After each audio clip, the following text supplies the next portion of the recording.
Hi guys, how you guys doing? I'm Kimber Wright, and it's that time of year where we have to talk about the kind of people that we've lost and the kind of memorable people, particularly celebrities, that we have lost throughout 2023.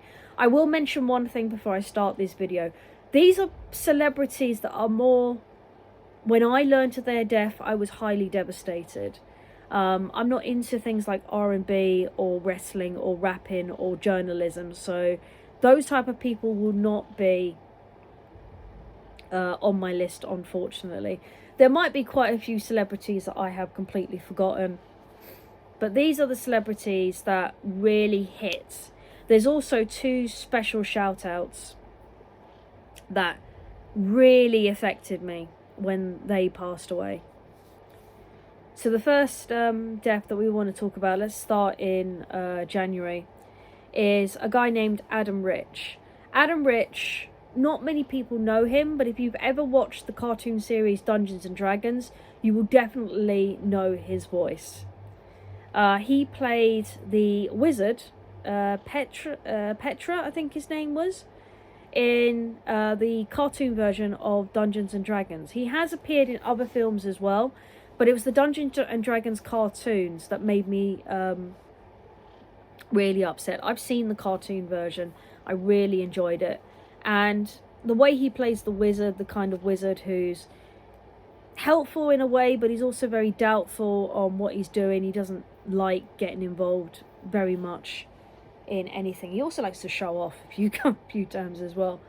So when I learned his death, I told my husband it, and he was upset as well. We're gonna actually watch the Dungeons and Dragons cartoon in his honor, probably in January, to try and remember how we felt when we heard his amazing character. Also in January,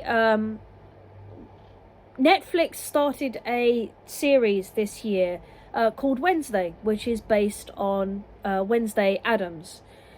In the TV series, one of the actresses of Wednesday does appear as one of the main teachers.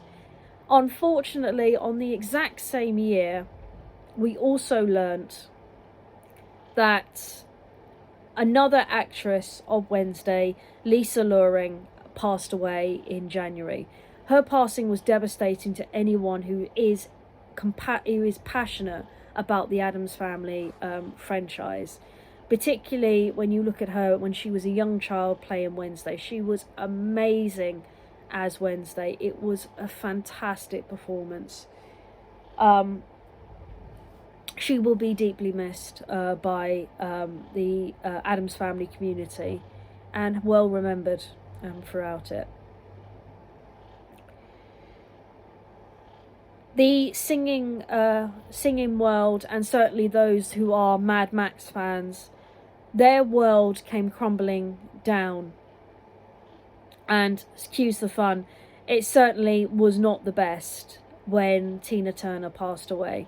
Tina Turner, I remember her when she was singing songs like Simply the Best, but she also appeared in Mad Max, playing quite an evil character, quite an interesting character in the Mad Max franchise, which, if you look at her now, if you look at her when she's singing to when she was playing in Mad Max, I didn't recognize her.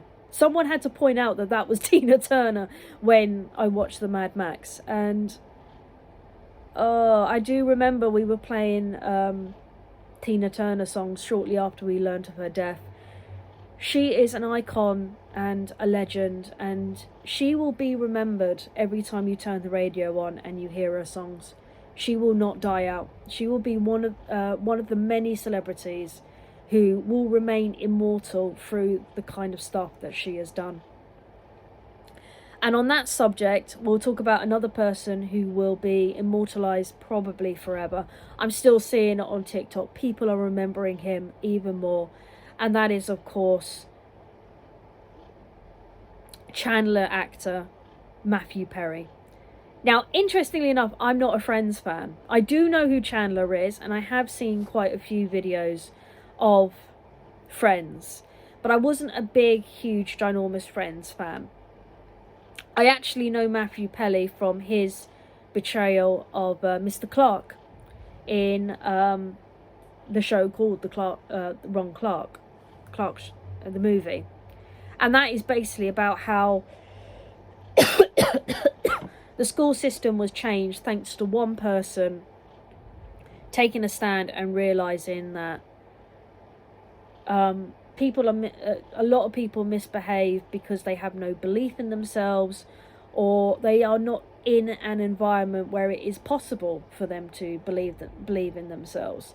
So, for example, he follows the ringleader home because she was supposed to attend extracurriculum, and finds out that after this girl attends school, she has to home sit her brothers and sisters, which means she has no time for homework. She has to cook the dinner. She has to make sure her siblings do their homework.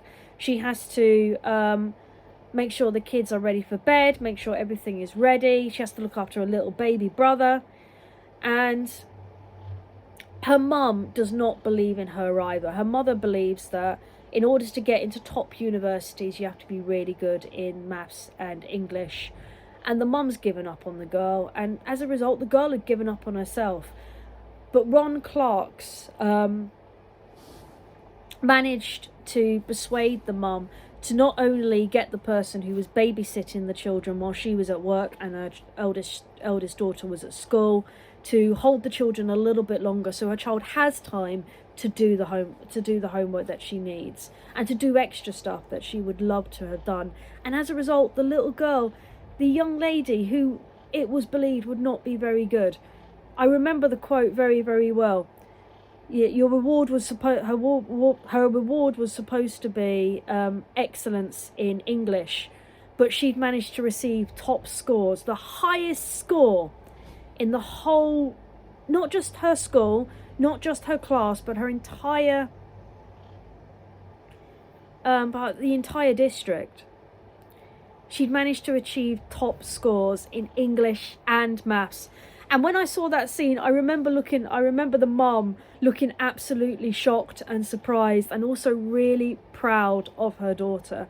And that would not have happened had this guy not changed the school system to put less pressure on kids, and also to find out if a child is failing, why is a child failing? Is it to do with something at home? Is it to do with their own environment? Is it because the child doesn't care? Is it because they have low self-esteem?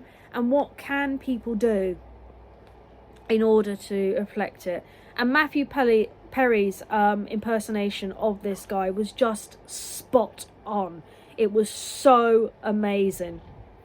And he will always be, he will be, certainly with the Friends community, he will be memorised for the rest of his life, certainly for his sarcasm. Everyone will remember him being sarcastic as Chandler, and I certainly will remember him in all of the other films that he's played. Not only that, because he'd struggled with addiction himself, he will be remembered and an inspiration to other people who are struggling with addictions and struggling with problems that they might not be able to express for themselves. It was truly, truly amazing. Going back to January, I think it was January or February when I learnt this actress had passed away. And I hadn't recognised her when I realised that she'd passed away. Annie Welchin, I might have said her name wrong, but she was the actress, or at least the voice actress of Tess in The Last of Us. She was also in Picard as well, but I can't remember what character she was playing in Picard. She was an amazing actress, and I need to watch Picard and try and remember which character that she played. But certainly when Last of Us comes back on, because I think they're doing another season, my hope is that they do a tribute to Annie and her memory on everything that has gone on.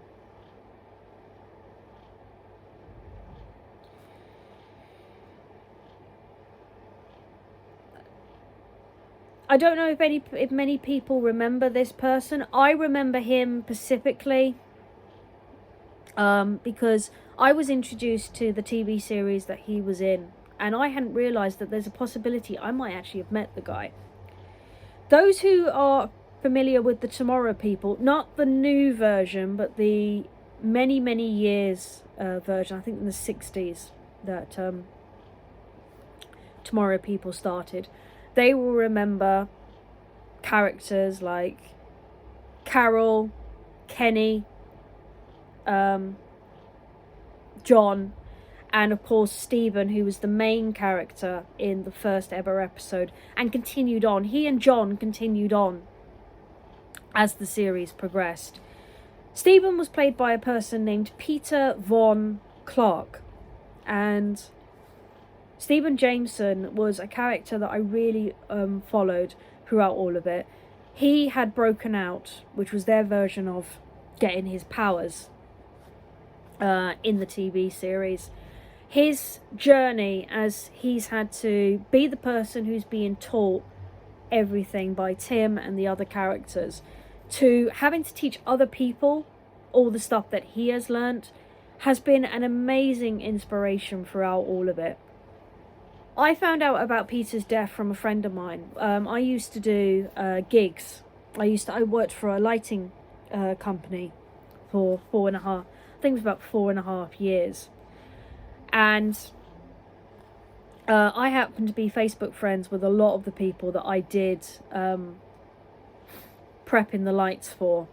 Not going out on the gigs, but prepping the lights to get them ready so they could go out to prep the gigs themselves. And one of the people sent a condolence message through Facebook of Peter. And I recognised him instantly as Stephen Jameson. And I was heartbroken to learn that. But I was also interested to learn that there was a high possibility that I might actually have met him through my work with this company. I don't 100% know. I certainly know the person who told me that he'd passed away. If I have, it was an absolutely amazing experience, and I haven't got any memories of any bad experiences that I had with this guy. But he will be certainly remembered throughout the Tomorrow People community. I think other than Nick, and possibly the person who voiced Tim, he was the only other person. I don't know. I need to investigate all the other characters. I think Peter's not the first one to have passed away in the Tomorrow People world, so I might need to investigate a little more. And if you've been watching Strictly Come Dancing recently, I don't know if they did a tribute to him, but you certainly will notice that there was someone taking over the chair in Strictly Come Dancing, and one of the judges. And that's because one of their judges, Les Goodman, sadly passed away this year. He passed away peacefully. It was a huge shock to a lot of people. Not surprising, but a huge shock when he passed away. He was an amazing entertainer. He was so expressive when he would give his results on Strictly Come Dancing. I'll certainly remember some of the words that he would express throughout the whole of Strictly Come Dancing. On top of that, we also lost a guy named Paul O'Grady. You might recognise him by another name, Lily Savage. Lily Savage, if you go back in time, there was a show called Blankety Blank, and this was hosted by a man dressed up as a woman named Lily Savage. Lily Savage, real name was Paul O'Grady, and Paul O'Grady was an amazing and fantastic man. He later on in his years hosted his own show called The Paul O'Grady Show, which would appear in the afternoon shortly after children's shows, where we would interview celebrities. One of my favourite episodes is when he was interviewing the two guys who created Little Britain. David Williams and Matt Smith, I think it is. I'm not 100% sure. But he was interviewing those two people, and he suddenly fell off his chair. Odd thing to remember him by, but he just, he didn't even fall. He didn't even fall with a grace. He just suddenly went underneath his desk. And then he was making jokes about the chair throughout all of it. Just making random jokes about the chair. It was an amazing experience, and he was an amazing man. And I hope that they glorify him throughout the whole of next year, because he will be sorely missed. He will be his interviewing techniques, I hope, will rub on someone else, because he will be remembered. Now, last year, you remember that the Harry Potter community lost their beloved Hagrid last year. It was not long after we had lost Angela Lansbury. So people like me who are into Disney were currently mourning the death of a fantastic woman who was an icon in the Disney community.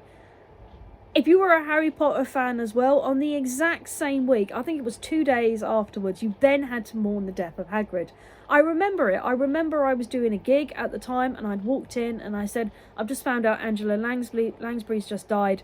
Oh my God, this is a shambles. And then 2 days later I came in and I said, well, now I'm crushed. Hagrid's just died. Well, this year we've lost, someone else has joined Hogwarts in the memory books, and that is, of course, Michael Gambon, who played Dumbledore. Now, Dumbledore was originally played by another actor for 2 films, before that actor sadly passed away, and Michael took over. Michael as Dumbledore is more rememberable because he was the kind of person who had to play a very difficult, not close to Harry version of Dumbledore. Dumbledore, at the point where he was in by the third films, he wasn't as comforting and as supportive as the original first actor was. I don't know if that was actually planned in the films, because certainly in the first two, I'll give you an example. When Harry in Philosopher's Stone is going to visit the mirror, Dumbledore interrupts and explains what the mirror is. He doesn't punish Harry for, I don't know if in the background he takes some points off, but he doesn't punish Harry. He explains what the mirror is, explains the mirror is going to be taken away. He visits Harry when he's in the hospital. This, I know, is definitely in the book. And moans that he has earwax in as his sweet. Every flavoured jelly bean, I think it is.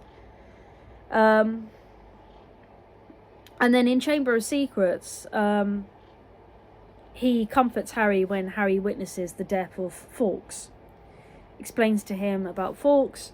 Later on says, you know, why did the Sword and Hat put you in Gryffindor if you weren't eligible for Gryffindor, if you were more eligible for Slytherin? And Harry replies, because he'd asked the Hat to. And he went, exactly, and that's what makes you different from Voldemort. After Michael Gambon took over, I won't say Dumbledore became this quite hated character, but he certainly was the kind of character that you witnessed and couldn't quite fathom where it was coming from. My biggest memory, and I think this is written in the film, not the book, is when he comes charging at Harry during Goblet of Fire and going, oh, Harry, did you persuade an older student to put your name in the goblet? Tell me what's going on. Tell me the truth. In the book, it's not as aggressive.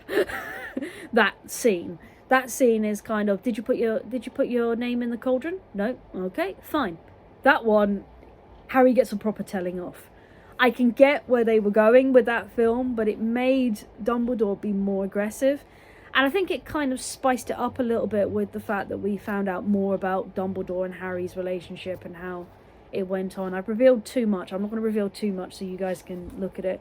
But certainly, I think this is now the second Dumbledore actor that has joined all of the other characters from the Harry Potter community up in the sky. He will be missed, and it's horrible to think of someone as passed away as that. If you were a 90s fan like I am, you will know that S Club 7 recently became S Club 6. This wasn't too much of a surprise because the person who I'm talking about had left the band many years ago, and as far as I was aware had not returned. I think he'd returned a little bit but was considering leaving again. Well, now he's left permanently because of his passing in, I think it was June this year. But I love the fact that the band still spent some time to remember him in their latest band, and I'm talking about Paul from S Club 7. Paul sadly passed away, leaving S Club 7 as S Club 6. It was a huge blow to a lot of songs. I'm listening to the songs right now and I keep crying because I keep hearing his voice, and it's S Club. I think the easiest thing to say is that because he'd left and S Club 6 had kind of created their own career without him, it's not going to be too much of a loss that he's no longer part of the band. But certainly there will be a gaping hole where his position in the band always was and always will be. And he will be remembered throughout it. It was a sad moment where we learnt of his death. Now, honourable mentions, I can't remember who the actor is because I didn't write his name down, and that was silly of me.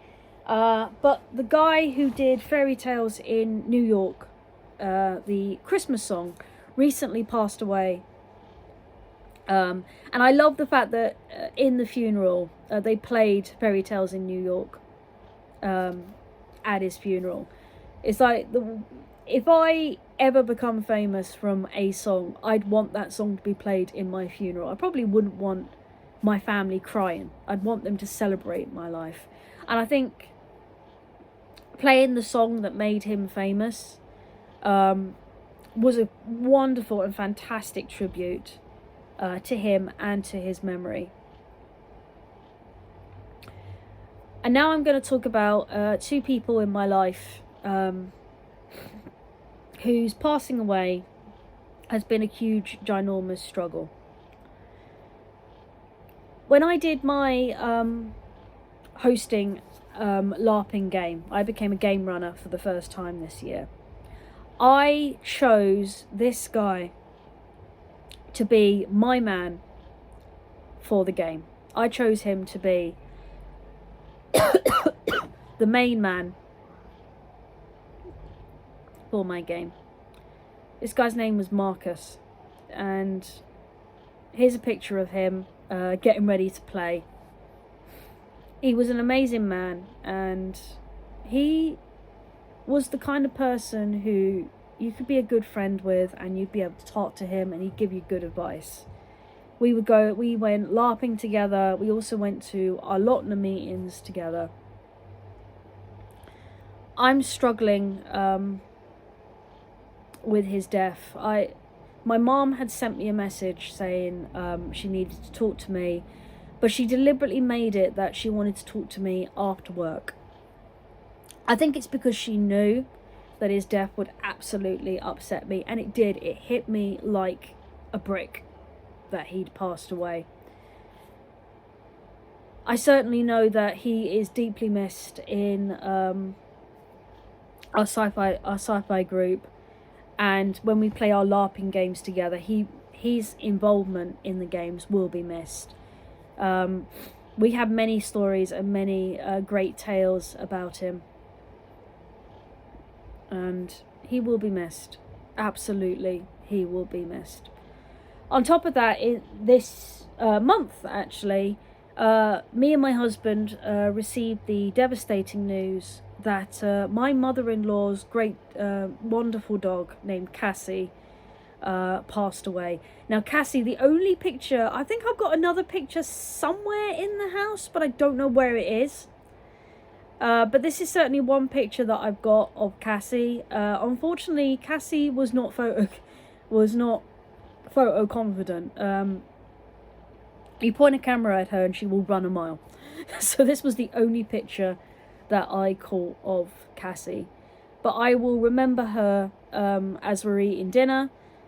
There might be moments where I'll be looking down for a while as I'm eating dinner, expecting this puppy dog-eyed face to be looking up at me, pleading, "Please feed me, please feed me." She did get fed. She did get fed her normal food, but she always was under the table begging to be fed. She was spoiled, but she was wonderful. And we loved taking her for walks and taking her out.